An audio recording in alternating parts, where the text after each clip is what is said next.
यशोमती मैया के नंद लाला। नारायण हरि, नारायण हरि।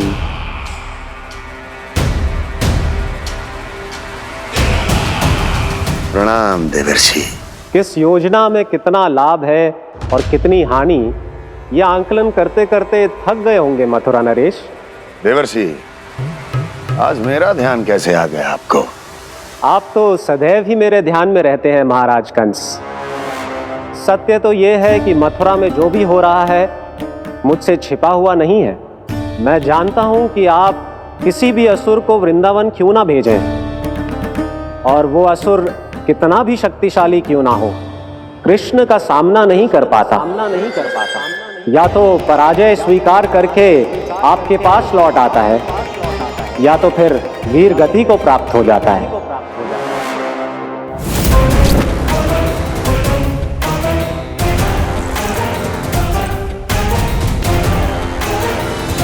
वाह, मुझे मेरी असफलताएं स्मरण कराने आए हैं, मेरे घाव को खुरेदने आए हैं, उन पे नमक छिड़कने आए हैं। मित्र को शत्रु समझने की भूल मत कीजिए महाराज कंस। मैं तो आपकी सहायता करने आया हूं। हाँ, और मेरी सहायता। कृष्ण विष्णु अवतार है, आप विष्णु के भक्त हैं। मैं हूं विष्णु द्रोही, फिर भी तो आपके आराध्य को हानि पहुंचाना चाहता है, उसकी सहायता करना चाहते हैं आप। क्या आप निश्चित रूप से कह सकते हैं कि आप ब्रह्मांड के सभी नियमों को अच्छी तरह समझते हैं? अवश्य। आपके लिए बस इतना ही जानना पर्याप्त होगा कि मैं जो कुछ भी कर रहा हूं उसके लिए मेरे व्यक्तिगत कारण हैं। मैं तो बस आपके हित में पिछली बार की तरह एक सुझाव लेके आया था, पर यदि आप मेरा सुझाव सुनना भी नहीं चाहते तो आपकी इच्छा। नारायण हरि, नारायण हरि। कारण चाहे जो हो, इनके पिछले सुझाव के कारण ही आज मेरे शत्रुओं की संख्या कम है। अन्यथा मैं देवकी के अन्य पुत्रों को भी जीवित छोड़ देता, और आज वो सब अपने भाई के साथ मिलकर उसकी शक्ति को अनेक गुणा बढ़ा देते। ठहरिए देवर्षि,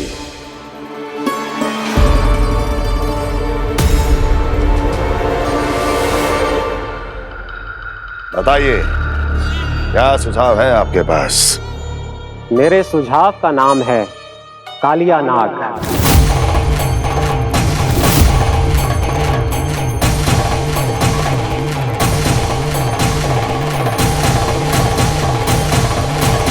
उसके विषय में मैं जानता हूं देवर्षि। तो समस्या ये है कि मैं स्वयं उससे मिलने नहीं जा सकता, उससे भेंट नहीं कर सकता। उस कृष्ण की हत्या के लिए उसको वृंदावन जाने के लिए तैयार नहीं कर सकता। तो मत जाइए उसके सामने, और ना उसे भेजिए कृष्ण के सामने। हर बार आप किसी न किसी असुर को अपने शत्रु के क्षेत्र में भेजते हैं, जहां शत्रु उसका सामना करने के लिए पूरी तरह से तैयार होता है और आपका असुर मारा जाता है। इस बार शत्रु को युद्ध स्थल चुनने का अवसर मत दीजिए महाराज। इस बार योजना का जाल ऐसे बुनिए कि कृष्ण स्वयं उसके पास जाने के लिए विवश हो जाए। कालिया नाग स्वयं काल है, मृत्यु का दूसरा नाम है। उसके विष का उपयोग अपने लाभ के लिए कीजिए महाराज। वैसे कालिया के विष की अधिकता का अनुमान तो होगा ही आपको।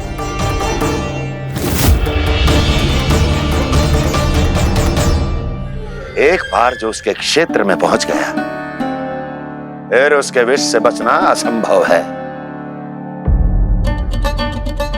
उचित सुझाव है देवर्षि, उचित सुझाव है।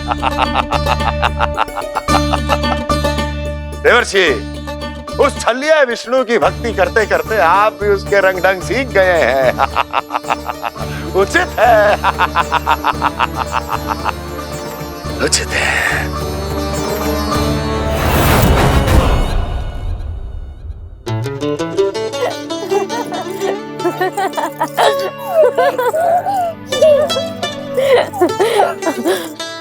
बस बस, बहुत आनंद ले लियो लल्ला। बस अब दूध पी ले। ठहर ठहर, गर्म है। जी ले पी।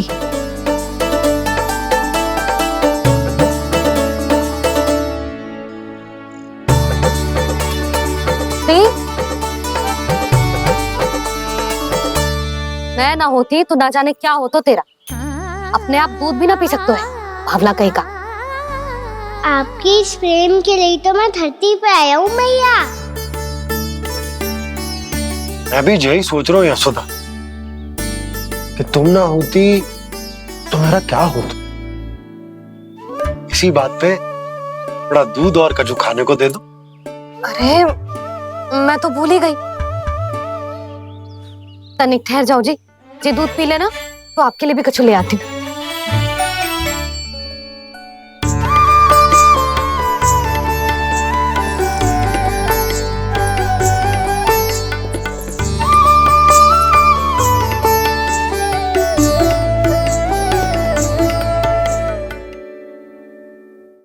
प्रणाम महाराज। आपकी आज्ञा के अनुसार बिल्कुल वैसा ही पत्र तैयार किया है जैसा आप चाहते थे।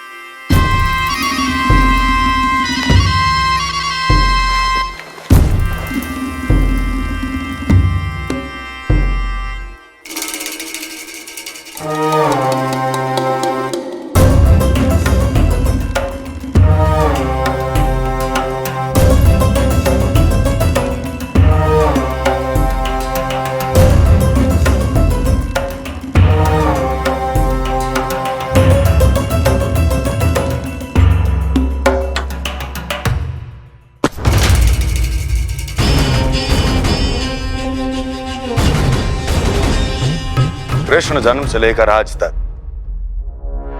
ये मेरी सबसे महत्वपूर्ण योजना है। इसका सफल होना निश्चित है दूत, किंतु केवल वही करना जैसा मैंने कहा है। जाओ।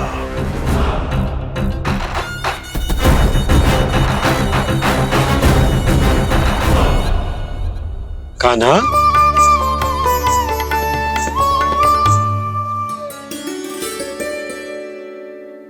क्या होगा? बाबा मैं चाहता हूँ कि मैया की ममता क्रिस्टल फ्रेम की वर्षा मुझ पे सरतेव ऐसे होते रहे। वो तो होती रहेगी लल्ला। अपने लल्ला के लिए किसी मैया का प्रेम कभी कम हो सकता है भला? नंदराज, वो मथुरा से एक दूत आयो है महाराज कंस का राजपत्र लेके।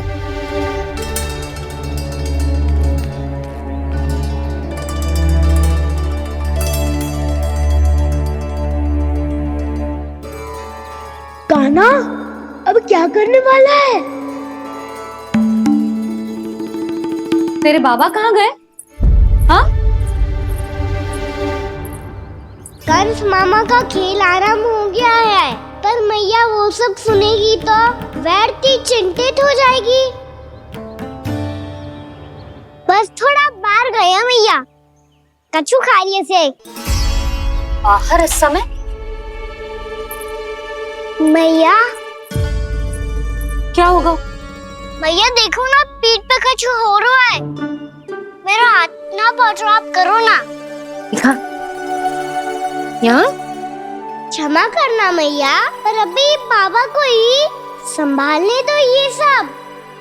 कहिए, क्या संदेश लाए हैं आप? नहीं नंदराज नहीं। महाराज कंस का आदेश है कि यह संदेश सभी गांव वालों के साथ ही पढ़ा जाए। ठीक है, मैं गांव वालों के सामने पढ़ दूंगा, पर मुझे तो दीजिए पढ़ने के लिए। महाराज की आज्ञा का पालन करना आपके लिए भी आवश्यक है नंदराज। सभी गांव वासियों की सभा बुलाइए। बंसी, सभी गांव वालों की सभा बुलाओ। राजपत्र में ऐसा क्या संदेश भेजो है कंस ने? अब मेरे पत्र को पढ़कर सब भौचक्के रह जाएंगे। और वो कृष्ण, उस कृष्ण के पांव के नीचे से तो भूमि खिसक जाएगी, आकाश फट पड़ेगा, बिजलियां गिर जाएंगी। प्राप्ति, ओ प्राप्ति, कंस का पुत्र स्वयं को बहुत अधिक शक्तिशाली समझता है ना वो। अब देखता हूं कैसे वो इस महासंकट का सामना करता है। वो कृष्ण, वो अपनी मृत्यु स्वयं चुनेगा या मृत्यु की वेदी पर चढ़ा देगा प्रिय वृंदावन वासियों को।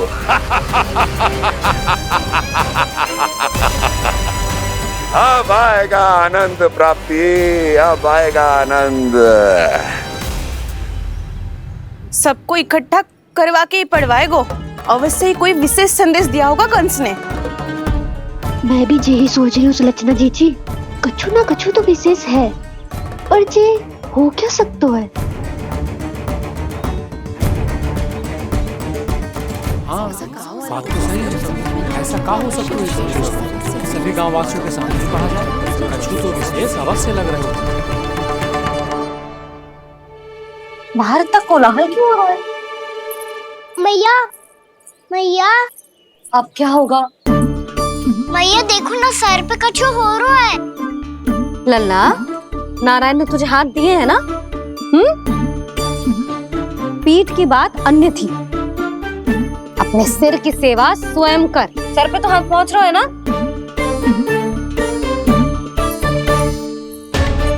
मैया सुनो ना, मैया देखो ना, तीव्र कर कछु हो रहा है। मैया देखो ना, तीव्र कछु हो रहा है।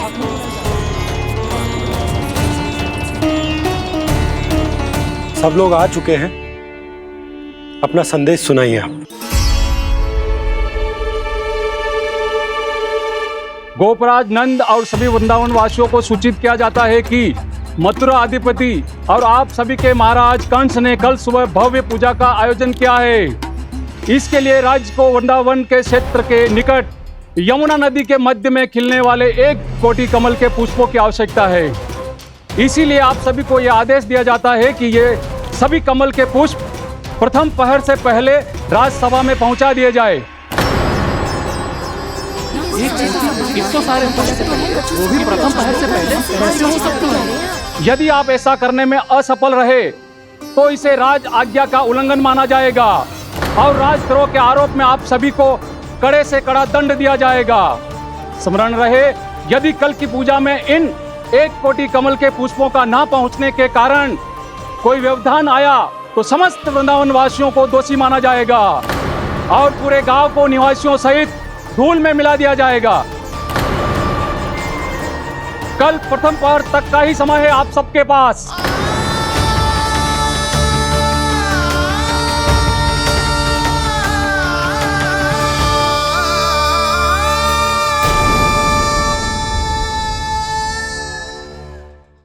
एक कोटि कमल पुष्प, वो भी कल प्रथम प्रहर में? ऐसे कैसे संभव है? और कोई साधारण पुष्प ना, यमुना नदी के मध्य खिलने वाले विशेष कमल के फूल चाहिए उन्हें। लेकिन यमुना नदी में तो कालिया नाग ने विष घोल के रखा है, तो फिर कैसे हो पाएगा? यह संभव है। हमारी मृत्यु का संदेश भेजा राजा कंस ने। सदैव की भांति इस समस्या पर भी गांव के बड़े ही विचार करेंगे। बालकों का यहाँ होना उचित ना है।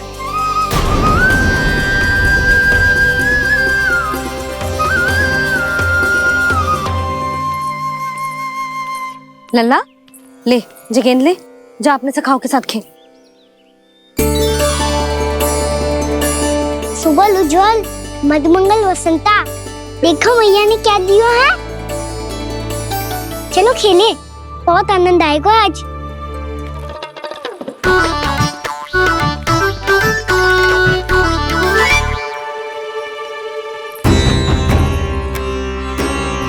भानु, बंसी, जाओ और शीघ्र ही वो घेरे का कार्य समाप्त करो।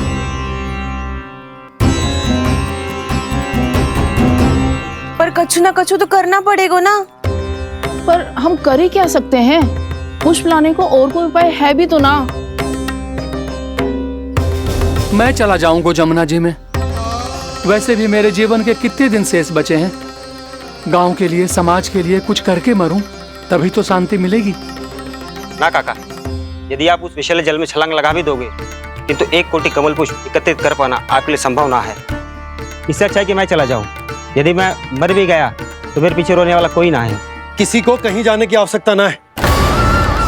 गोप नरेश होने के नाते ये मेरा कर्तव्य है कि मैं आप सबकी रक्षा करूं। नंदराज, आपको जाना है तो जाओ। हरिया, काका, भैया सब चले जाओ। लेकिन आपको पता है वहाँ का जल कितना विषैला है। आप लोग एक क्षण भी जीवित नहीं रह पाओगे।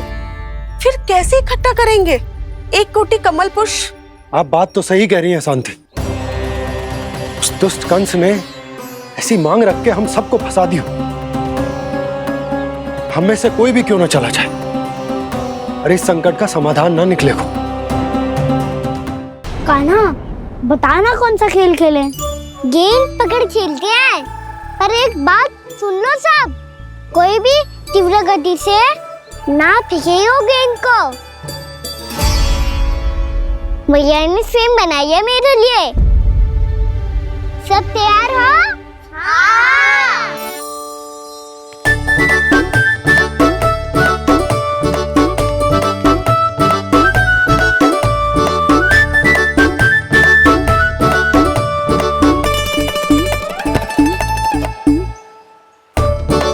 मुझे दो, मुझे दो।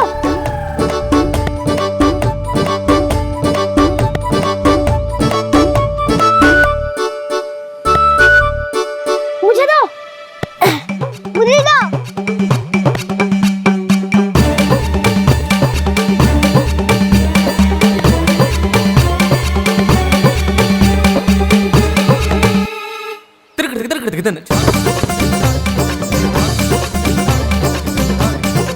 कान्हा, इतनी धीरे से फेंकेगो तो कैसे आनंद आएगो? थोड़ा बल लगा के फेंक। हाँ कान्हा, हम अभी बड़े हो गए हैं, तू अब भी छोटे बालकों की तरह फेंक रहा है।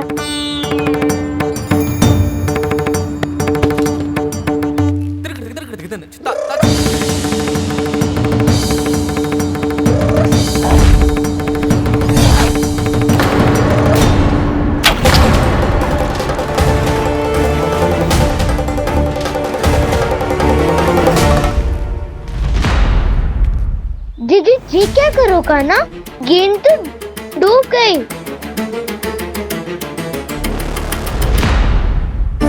अच्छा, तो ये सब इसकी योजना का भाग था ताकि ये कालिया का सामना कर पाए। तुम सबने तो कही थी तीव्र गति से फेंको। देखो सिखवा दी ना मेरी गेम। मुझसे नदी में।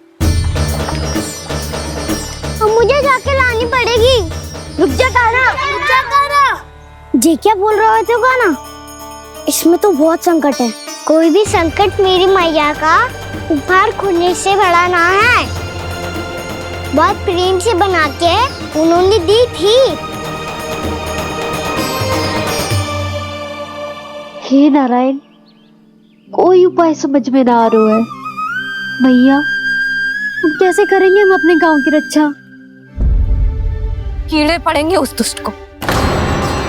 यदि उसके कारण किसी के प्राण चले गए तो कौन सा फल मिलेगा उसे इस पूजा का? तुम सही कह रही हो यशोदा। हमारे पास कोई और दूसरा विकल्प भी तो ना है। यदि हमने मथुरा की राज आज्ञा का पालन ना किया तो इसका दुष्परिणाम पूरे गांव को भुगतना पड़ेगा।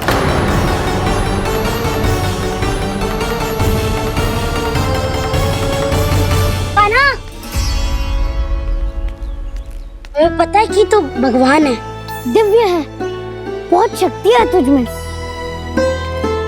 पर फिर भी हम तुझे विषैले जल में ना जाने दे सकते। कुछ होगा तो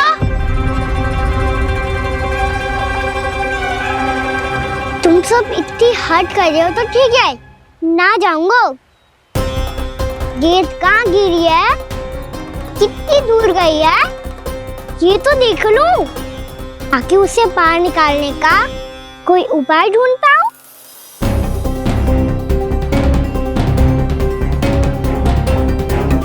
हाँ।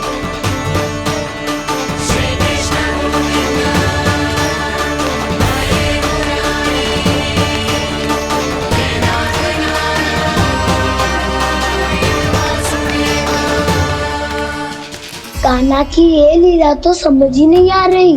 पहले इसने देवश्री नारद को मथुरा जाकर कंस को भड़काने के लिए कहा, फिर स्वयं ही दुखी भी हो गया कि अब इसका रहस्य सबके सामने खुल जाएगा।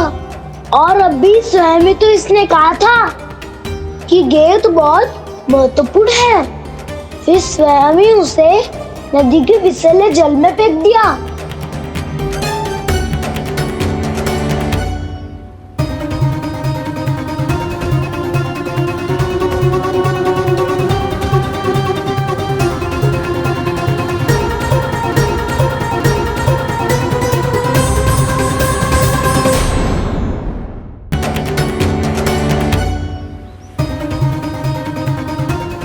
कान्हा, तू ऊपर क्यों चढ़ रहा है?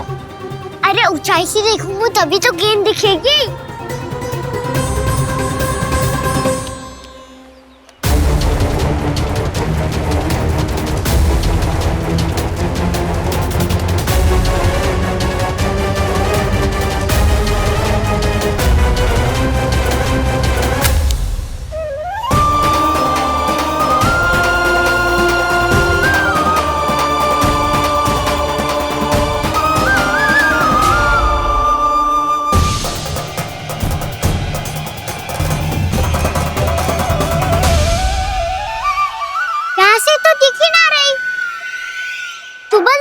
से फेंकी थी ना? ना, वहाँ से फेंकी थी। कहाँ से? नहीं ना, वहाँ से। समझ ना आ रहा, ठीक बताना कहाँ से फेंकी थी?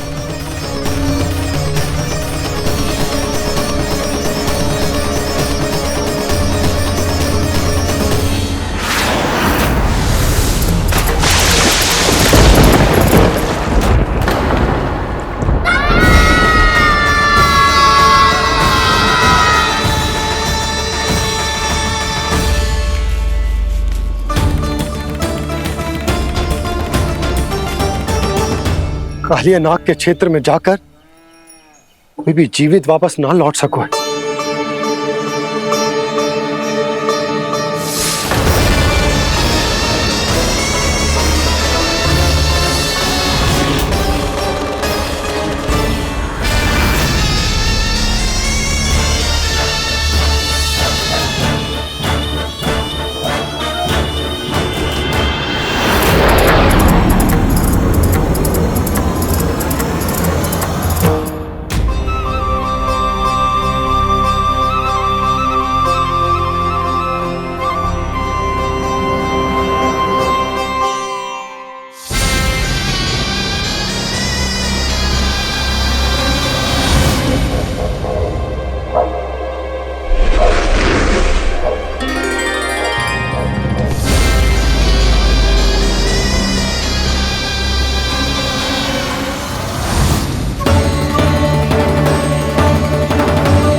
क्या किया कान्हा ने?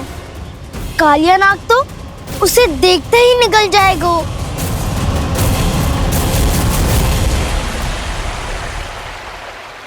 तो आरंभ से अब तक सब कुछ उसकी लीला का ही भाग था।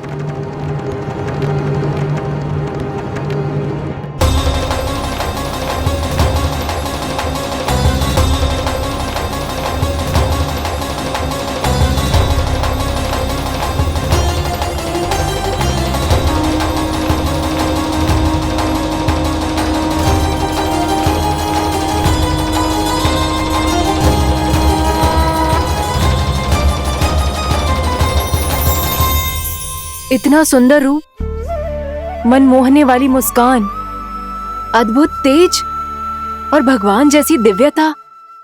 कौन हो तुम? हाँ, तुम्हें देखकर तो हम सब सम्मोहित ही हो गए।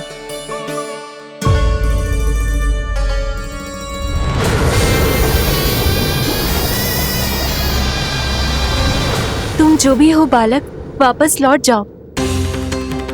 हमारा हृदय तुम्हें ही देखते रहना चाहता है, किंतु यदि हमारे पति जाग गए तो तुम्हें अवश्य हानि पहुंचाएंगे।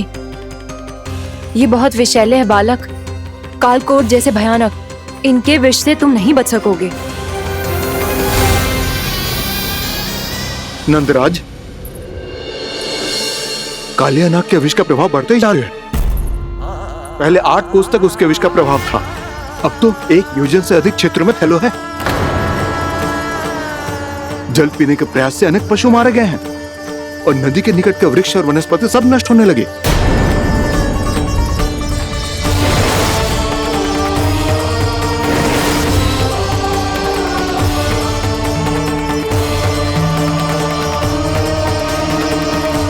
इनके विष की तीव्रता इतनी अधिक है बालक कि इनके संपर्क में आने वाले को तड़पने का भी अवसर नहीं मिलता। इनके विष की अग्नि क्षण भर से भी कम समय में प्राणवायु को जलाकर राख कर देती है।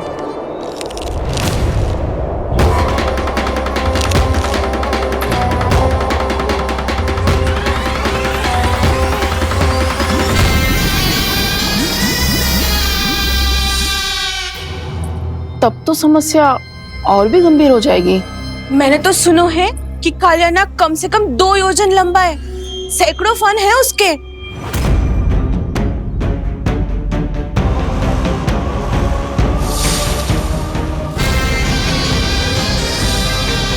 इसका अर्थ तो ये है कि हम दोनों ओर से फंस गए। एक और कंस को 1 कोटि कमल पुष्प देने जो कि कालिया नाग के क्षेत्र में पड़ते हैं, और दूसरी ओर उस कालिया नाग का विष यमुना जी के क्षेत्र में बढ़ता ही जा रहा। इसके कारण हम ही नहीं, निर्दोष पशु पक्षी भी संकट में। इन दोनों समस्याओं का एक ही समाधान है, उस कालिया नाग का सामना करना। और ये ना समझ आ रहा कि हम ये करेंगे कैसे, क्योंकि ये बात साधारण मनुष्य के बस की ना है। हमारे लिए ये असंभव है।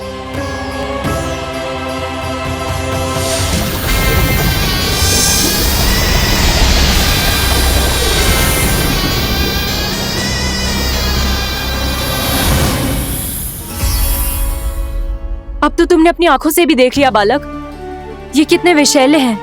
नींद में भी विष उगलते हैं। इससे पहले कि तुम्हें कुछ हो जाए, चले जाओ यहाँ से, मान लो हमारी बात। आप सब मुझे जानती भी नहीं और फिर भी मेरी इतनी चिंता कर रही हैं आप। माँ की ममता भेदभाव नहीं जानती। तुम भी किसी के पुत्र हो और हम सब भी माँ हैं। एक माँ को हर बालक में अपनी ही संतान दिखाई देती है, इसलिए हम तुमसे विनती करते हैं, वापस चले जाओ, बचा लो अपने प्राण। मेरी चिंता मत कीजिए, मुझे कुछ नहीं होगा। होगा, अनर्थ होगा यदि ये उठ गए तो।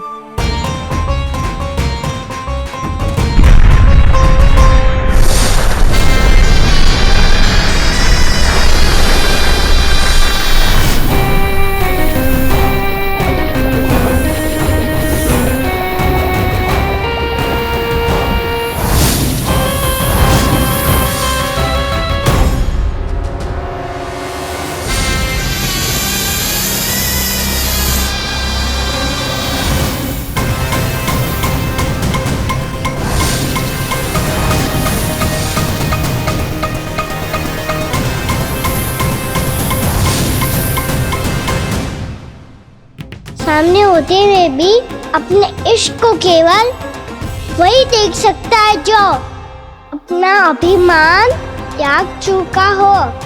पर पूर्व जन्म में मेरा भक्त होने के नाते मेरा सत्य स्वरूप देख पाने में मुझे इसकी सहायता करनी चाहिए।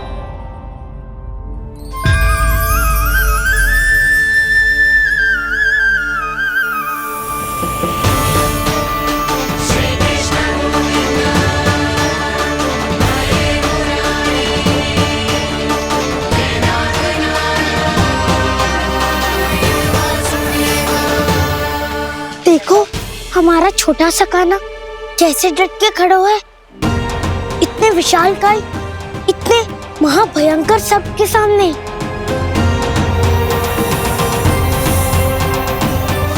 ये कोई भगवान नहीं है जो इसके सामने हाथ जोड़ रही हो तुम सब।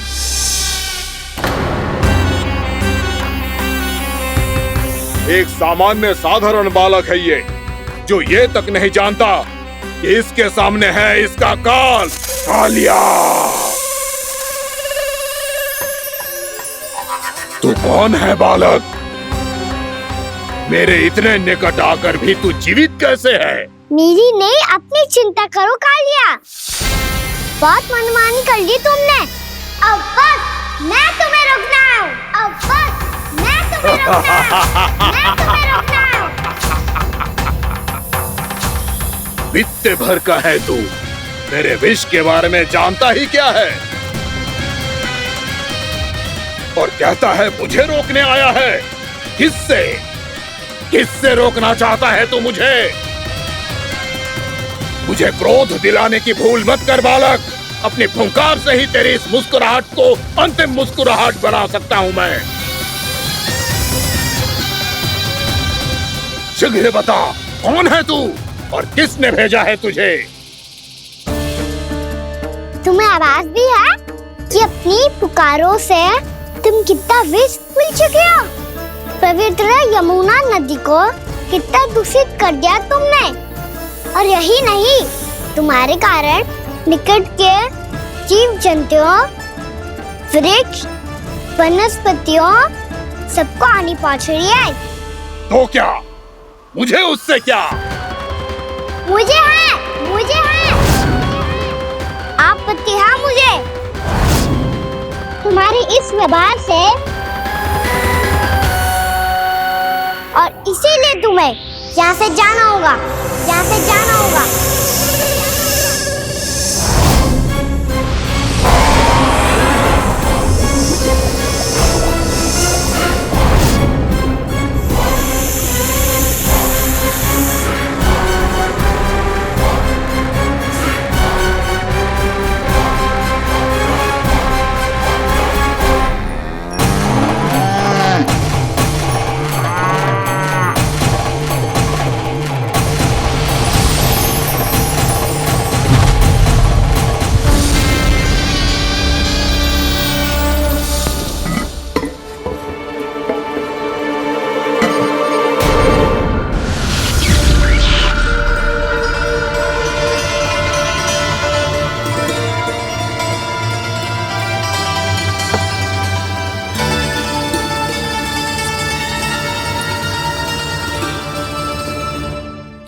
मुझे आदेश देने का साहस भी कैसे किया तूने? इस क्षेत्र को मैंने अपना राज्य बनाया है, मेरा परिवार रहता है यहाँ, और तू मुझे यहाँ से जाने के लिए कह रहा है? हाँ, क्योंकि तुम्हारे यहाँ रहने के कारण अन्य जीवों को हानि हो रही है, और मैं ऐसा नहीं होने दे सकता। मैं तो बस वही कर रहा हूँ जो एक सर्प का स्वभाव है। विष फैलाना स्वाभाविक है मेरे लिए, इसलिए मुझे चुनौती मत दे बालक। चुनौती तो मैं दे चुका हूँ कालिया। अब तो बस तुम्हें स्वीकार करनी है।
अपनी भूल को पहचानो कालिया। तुम जो कर रहे हो अनुचित है।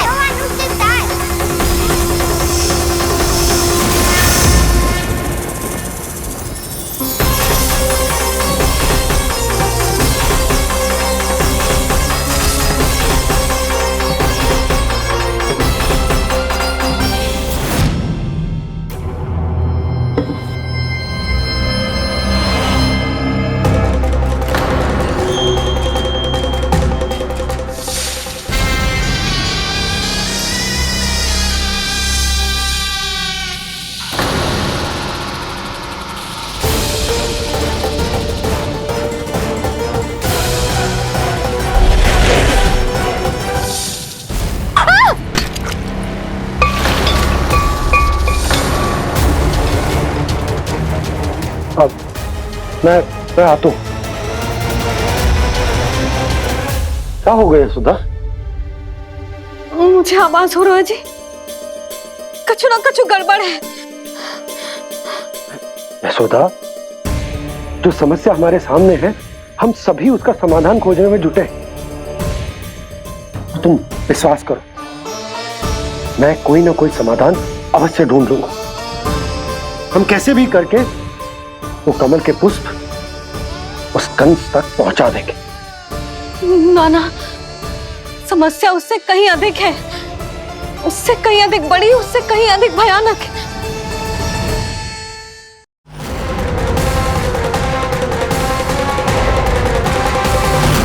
विस्की ये बूंद से ही सबके प्राण चले जाते हैं।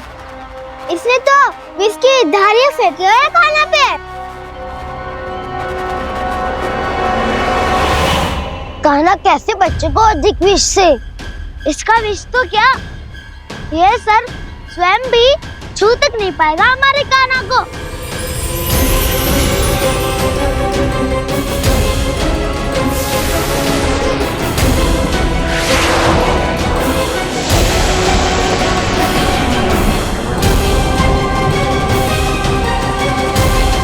तुम्हारे सखा को, मेरे भाई को कोई हानि नहीं पहुंचा पाएगा। ये कान्हा का सत्य चाहे जो हो बलराम, पर अभी तो जो एक बालक ही है ना। देखो कैसे विष के कारण स्थिर हो गया है।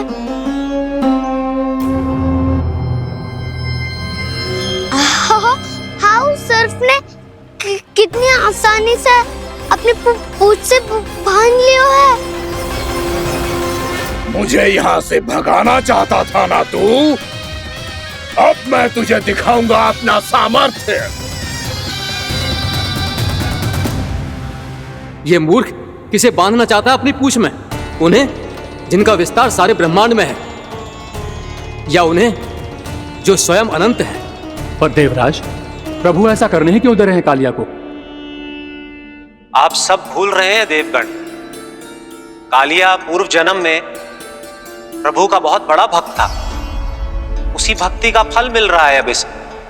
वैसे भी भक्तों के मन का भाव सबल हो तो भगवान तो सहज ही बंध जाते हैं।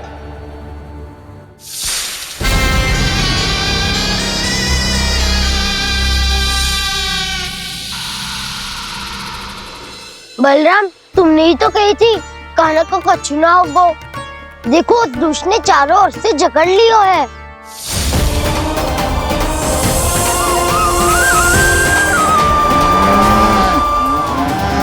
जी, क्या कह रही हो तुम? सुधा जी, क्या हुआ? घबरा क्यों रही हो आप? सुलक्षणा, मुझे आभास हो रहा है कुछ बहुत बड़ी अनहोनी हो गई है। नंदराज, नंदराज, नंदराज!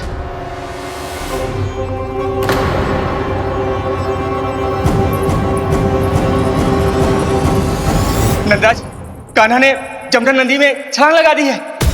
कान्हा ने जमना नदी में छलांग लगा दी है। कान्हा ने जमना नदी में छलांग लगा दी है।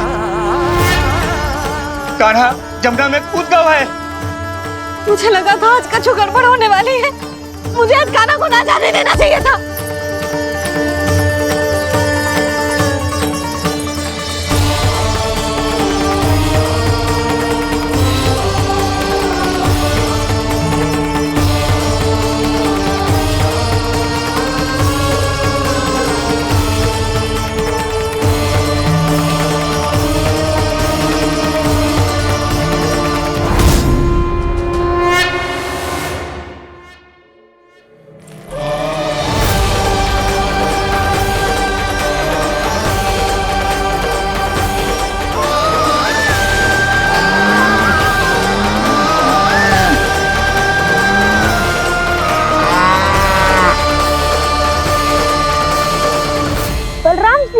करो ना।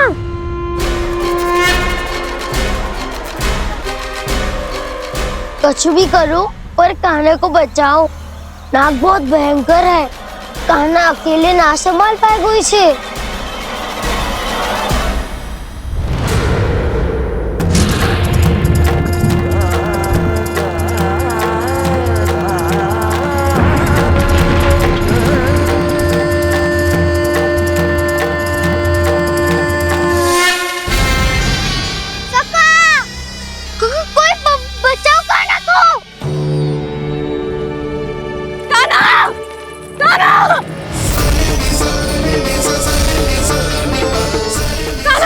यशोदा, यशोदा रुको। छोड़ दो मुझे, छोड़ दो मुझे। जीजी संभालो, बावली हो गई है। जीजी संभालो। कान्हा, कान्हा।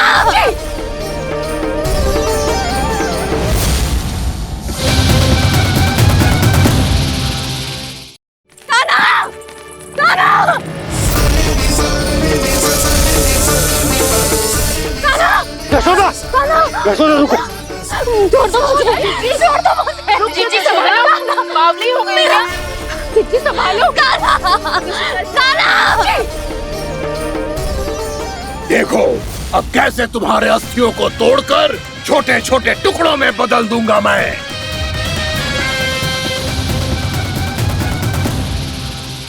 अगर जी आप जाओगी तो आप भी फंस जाओगी। अपने लल्ला के लिए मैं किसी भी संकट का सामना करने के लिए तैयार हूँ। छोड़ो ना यशोदा, हमें कोई और उपाय खोजना पड़ेगा। हाँ। कोई और उपाय? आप देख ना रही मेरा कान्हा किस दशा में है। कान्हा मैया के वश में नहीं है, नहीं तो ये अपने लल्ला के लिए साक्षात काल का भी सामना कर ले। ये तो केवल कालिया नाग है। हे नागराज, आप मेरे प्राण ले लो पर कान्हा को छोड़ दो। ना नागराज, आप मेरे प्राण ले लो, मैं विरोध भी ना करूंगी। ना नागराज, आप मुझे मार दो पर मेरे कान्हा को छोड़ दो। ना ना ना ना नागराज, मेरे प्राण ले लो। हमारे कान्हा से क्या शत्रुता है आपकी? प्रभु के लिए जो प्रेम यशोदा मैया के हृदय में है, वही इन सभी गोपियों के हृदय में भी है।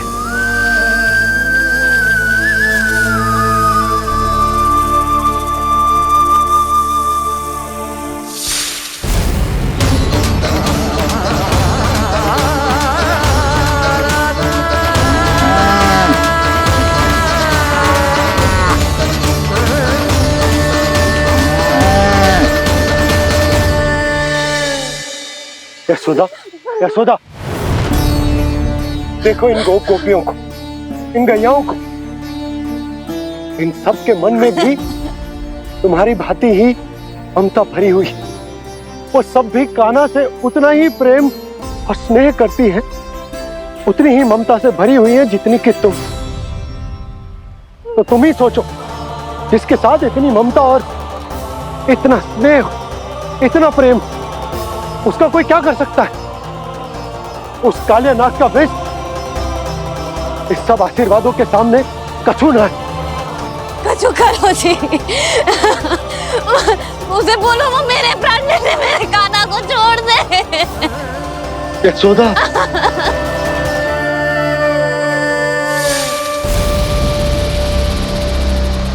केवल इन्हीं में नहीं देवराज, नाग पत्नियों के हृदय में भी ममता का वही प्रेम उमड़ रहा है। देखिए। मैं आपके हाथ जोड़ती हूँ स्वामी, इस बालक को छोड़ दीजिए। ये अवश्य ही कोई दिव्य आत्मा है स्वामी। हम आपसे विनती करते हैं स्वामी, इस नन्हे बालक को हानि मत पहुंचाइए स्वामी। मेरी पत्नियां मेरे ही शत्रु के लिए विनती कर रही हैं। अब यदि इसके पक्ष में एक शब्द भी कहा तुम सबने, तो मैं इस बालक से पहले तुम सबके प्राण ले लूंगा। हो रहा प्रसन्न नाग कालिया, विजय को निश्चित जान। रोते बिलखते व्याकुल सब, संकट में देख कान्हा के प्राण।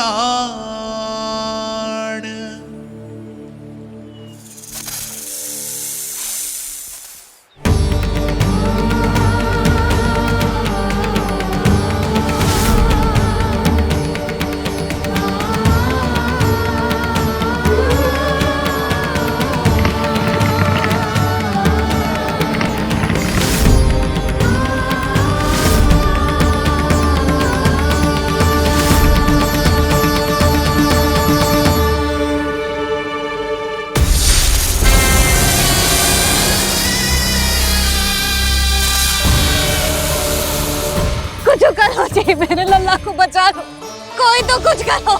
जीजी संभालो जसोदा। यशोदा, यशोदा तुम शांत हो जाओ, मैं कान्हा को वापस लेकर आऊंगा, मैं रक्षा करूंगा उसकी। ना नंदराज, नंदराज नहीं। कम से कम आप तो समझो नंदराज, कालिया के पास आप जाओगे तो आप भी फंस जाओगे।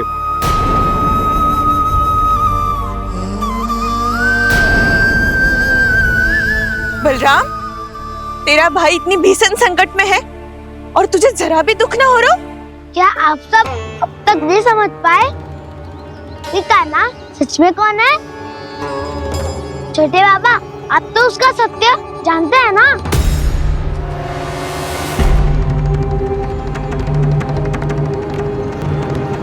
मानता हूँ कि आप सब कान्हा के रहस्य के बारे में नहीं जानते, पर क्या उसके जन्म से आज तक घटी एक से बढ़कर एक विचित्र घटनाओं को भी भूल गए हैं आप सब? भूल गए हैं कि कैसी पूतना जैसी राक्षसी उसका कुछ बिगाड़ नहीं पाई, कैसे तरनावती जैसा भयानक राक्षस उसे एक खरोच भी नहीं दे पाया था।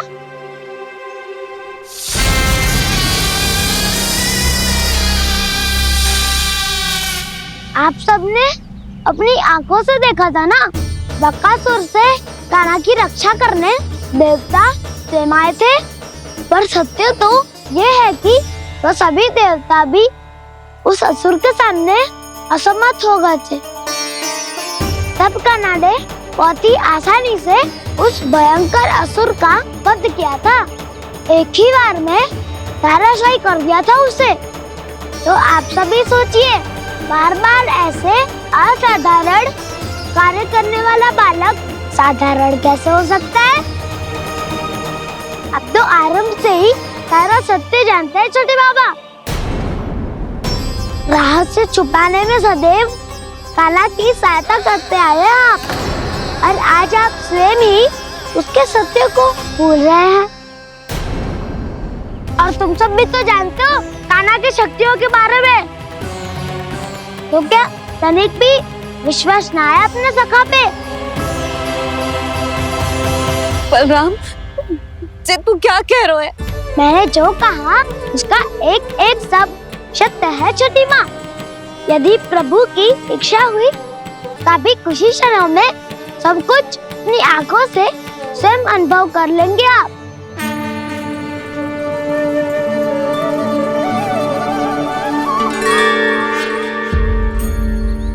शांताकारं भुजगशयनं पद्मनाभं सुरेशं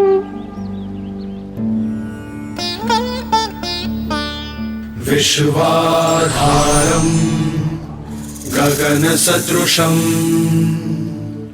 मेघवर्णं शुभांगं लक्ष्मीकान्तं कमलनयनं योगी वीरध्यानगम्यम् वन्दे विष्णुं भवभयहरं सर्वलोकैकनाथम्।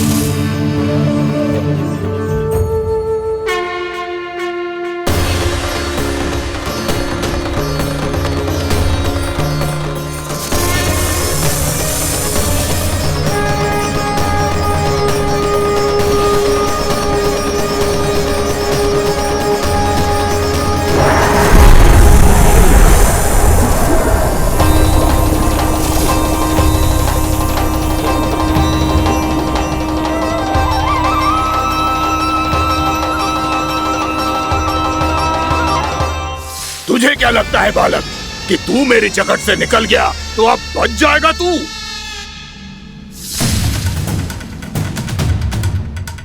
मेरे विष से अपनी प्राण रक्षा करने में सफल रहा, मेरी जकड़ से भी छूट गया, पर मेरे दंश से नहीं बच पाएगा।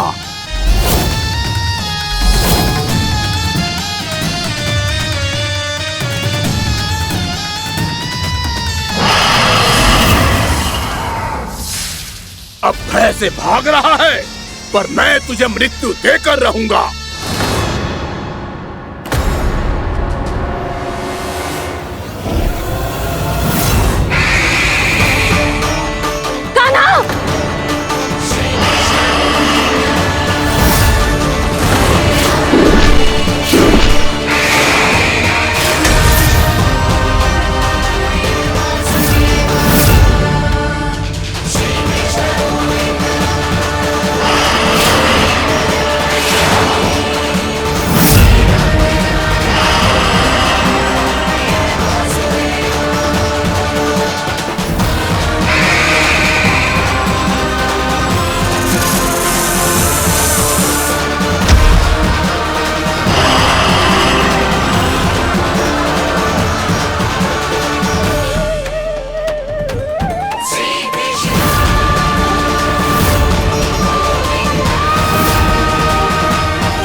मेरा नन्हा सा कान्हा कितनी देर भाग पाएगा?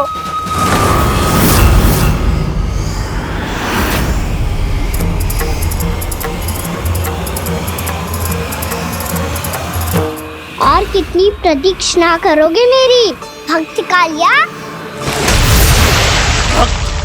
भक्त नहीं, काल हूं मैं तेरा। जब अहंकार का मुकुट बुद्धि को ढक लेता है तो भक्त अपने भगवान को भी नहीं पहचान पाता। व्यर्थ की पहेली में मत उलझा बालक, ना मैं भक्त हूँ और ना तू भगवान।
आप सब जिसके लिए इतने व्याकुल हो रहे थे, उसे छूकर कालिया नाग का हलाहल जैसा विष भी चरणामृत बन गया है और यमुना जी के जल में फैल चुके विष के प्रभाव को भी नष्ट कर रहा है।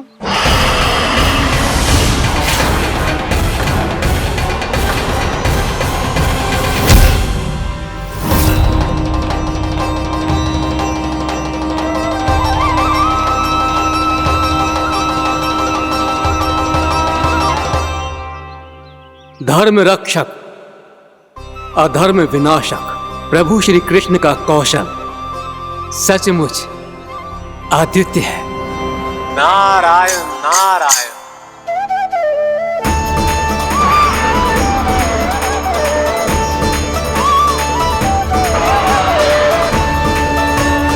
मेरा भार तुम्हारे भीतर के अहंकार का प्रतीक है कालिया। अब तुम्हारा अहंकार, तुम्हारा अपान मेरे पाँव के नीचे है और तुम्हारी पूंछ अर्थात तुम्हारे प्राण मेरे हाथ में। अब तुम क्या करोगे भक्त?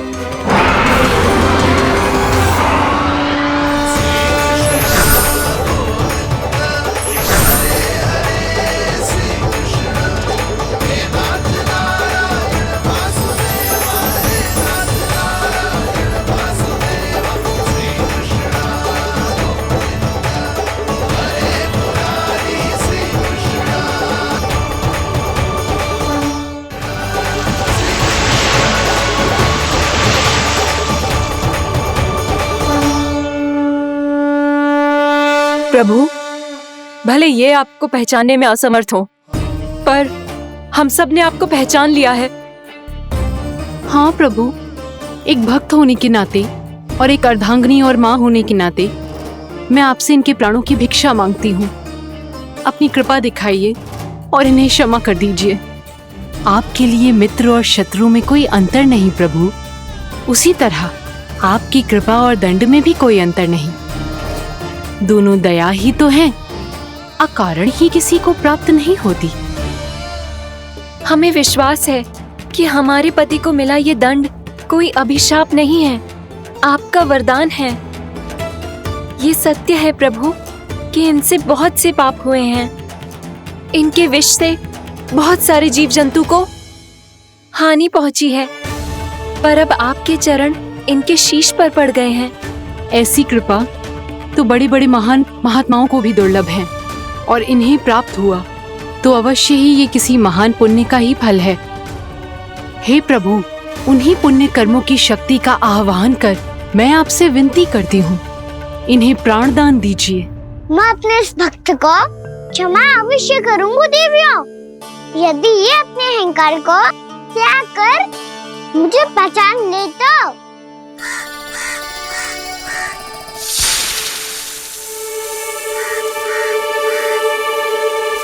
मैं तुम्हें श्राप देता हूँ, जितनी विषैली तुम्हारी जिह्वा है उतने ही विषैले सर्प बन जाओ तुम।